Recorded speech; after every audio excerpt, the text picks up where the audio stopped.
my channel, and in today's video I'm going to be talking about some historical romances that I believe are really underrated and deserve to be talked about more. So grab yourself a cup of tea because I think this is going to be a long video.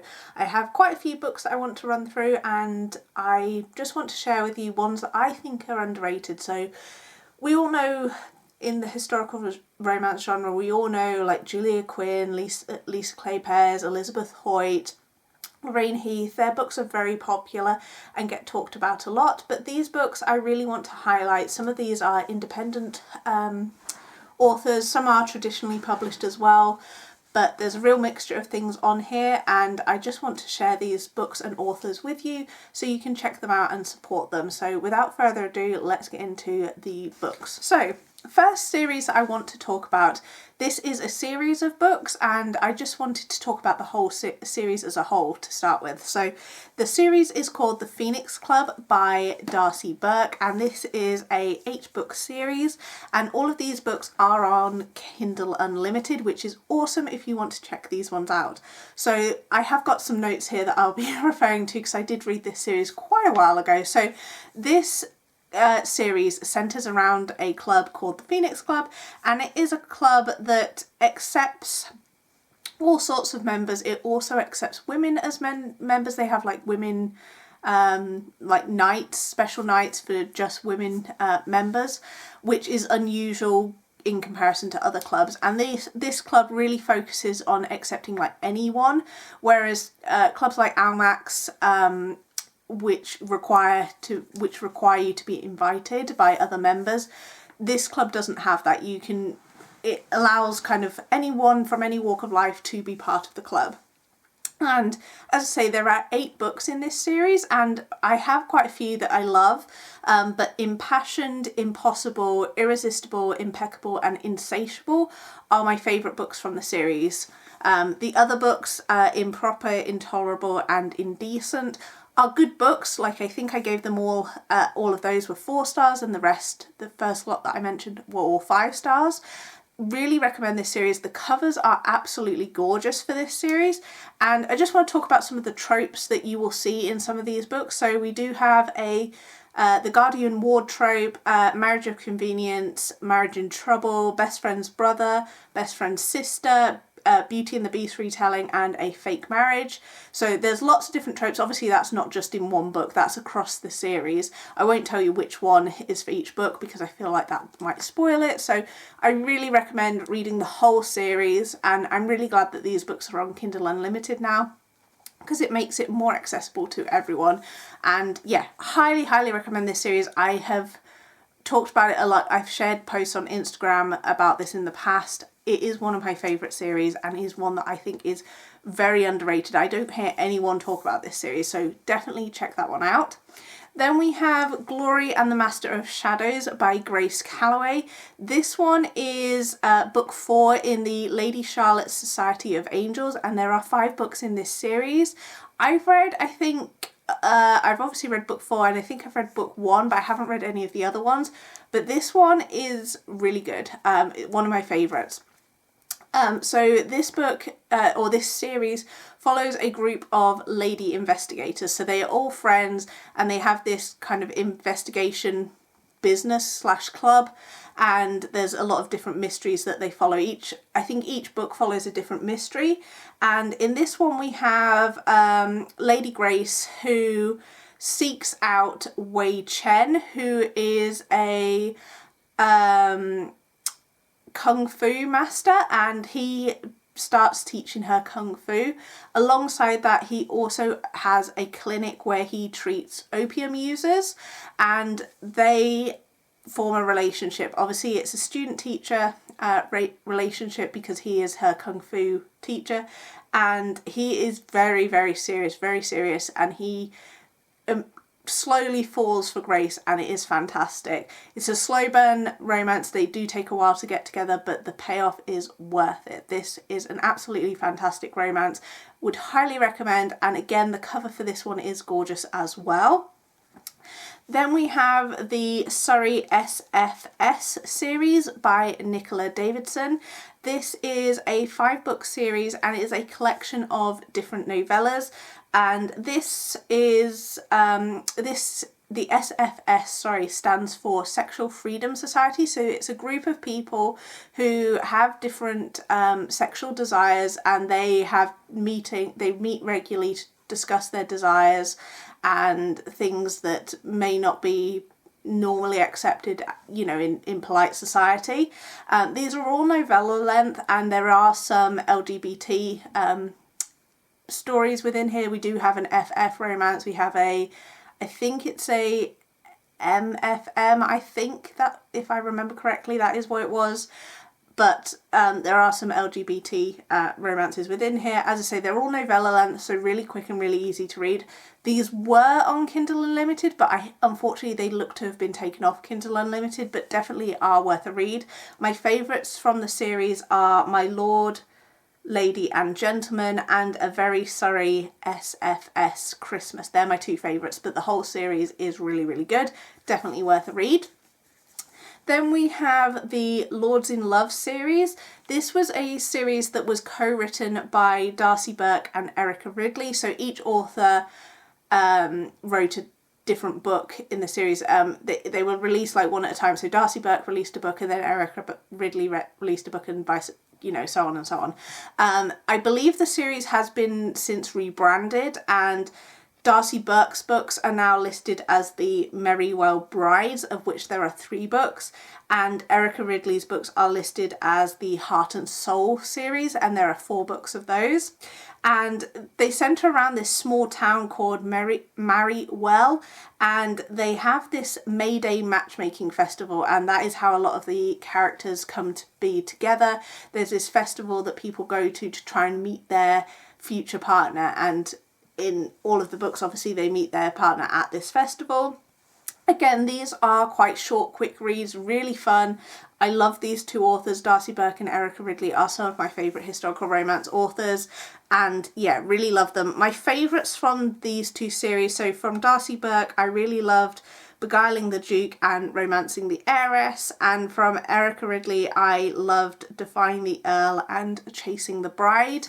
Definitely recommend. As I say, they have been rebranded, so I'll put up the new covers, but they had did have previous covers originally, but they've been rebranded. I think as the series is now complete, the authors have obviously separated them out into their own individual series.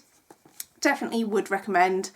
Next we have Fool for Love by Eloisa James. Now, Eloisa James, I would not say is necessarily an underrated author. She gets talked about a lot. She does have a lot of really popular ones, but I don't feel that this one is popular. I don't hear this one talked about very much.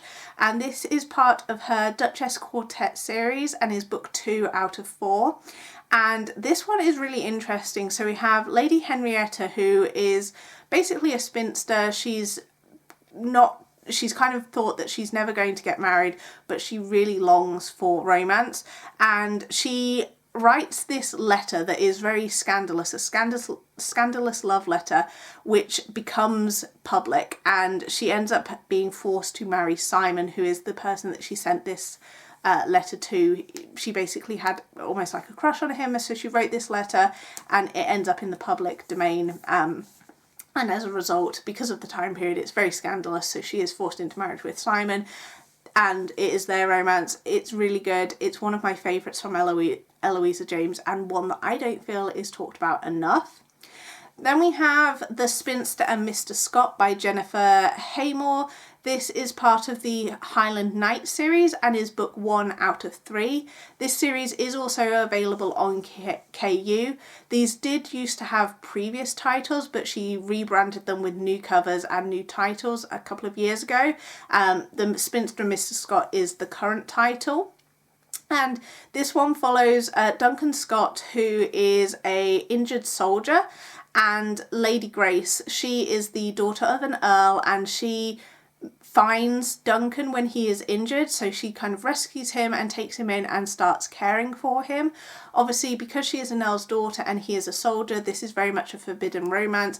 Because of their class difference, the earl Lady Grace's father, the Earl, won't accept the match, so their romance is forbidden, but they obviously overcome that. And this one was so much fun, really loved this one, and the cover for this is really gorgeous. I'm really glad that she did redo the covers because I really love those. Next we have How to Lose an Earl in 10 Weeks by Jenny Fletcher. This one is actually a standalone. I think it's the only one on this list that is a standalone, and this one is traditionally published, and Jenny Fletcher has recently branched out into contemporary romance, but this is one of her historicals and I really enjoyed this one. So in this one we have Essie Craven, who has been engaged to Aidan, the Earl of Denholm, since birth. They've only ever met once, but they are engaged, and neither of them really want to get married to each other, so they strike up a deal that they are going to find a more suitable match for Aidan that isn't Essie, and they are going to, whilst finding him a more suitable match, they are going to pretend to be like the perfect couple that everyone wants them to be. So it is kind of not fake dating, but like a fake marriage kind of situation, but obviously feelings develop, and I really enjoyed this one. Jenny Fletcher, I believe she's a UK author, and in my opinion really underrated. Would definitely recommend checking out her books. And then we have The Heiress at Sea by Christy Caldwell. This is book 2 in the McCoys of Mayfair series, and this is book 2 out of 3. This is available on Kindle Unlimited and also has the read and listen function, which is really great. I love the Kindle Unlimited read and listen function. There are select books on Kindle Unlimited where you can borrow the ebook, and it also includes access to the audiobook, so you get to listen to it as well, which is fantastic.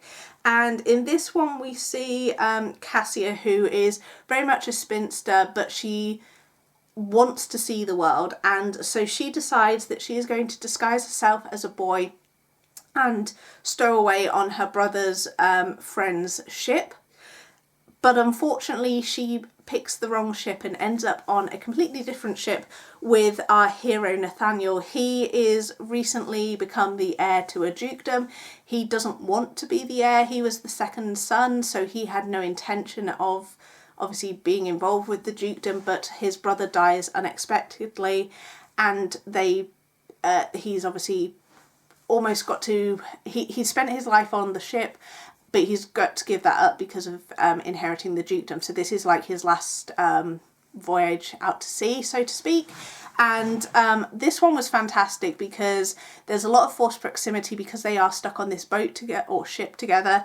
They spend obviously a lot of time. He quickly realises that she is not a boy, and they have a lot of chemistry.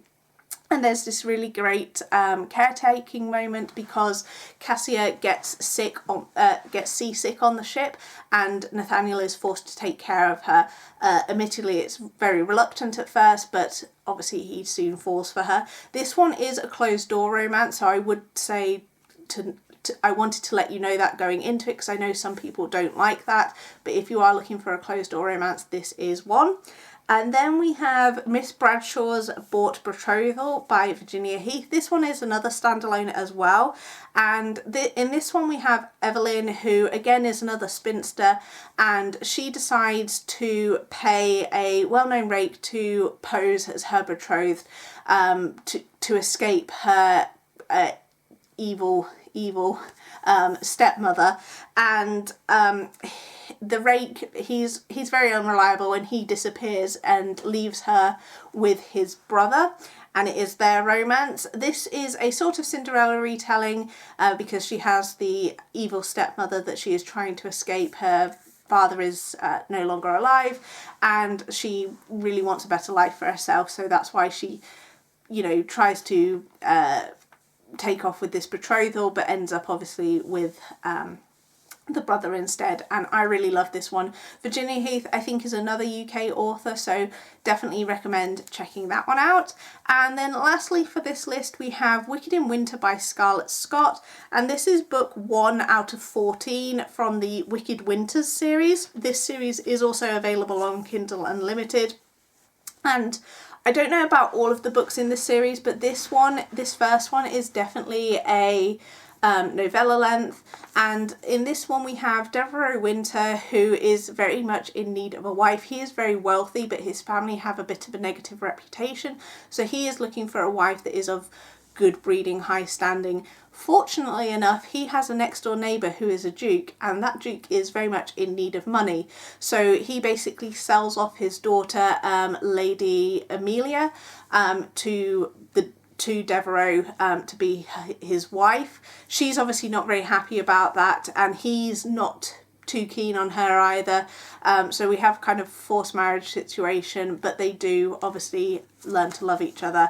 And I really enjoyed this one. I haven't continued on with the series. I do really need to pick up the other books in this series because I did love this one. I don't think I've read any of Scarlett Scott's others books, but she has quite a lot on Kindle Unlimited, so she's definitely an author that I would recommend checking out.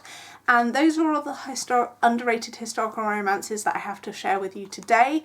I hope you guys enjoyed this video, and if you have any recommendations for historical romances that you believe to be underrated, then please do let me know. I love checking out new historical romances and new authors, so I love getting recommendations. So as I say, I hope you guys enjoyed this video, and I will see you in my next one.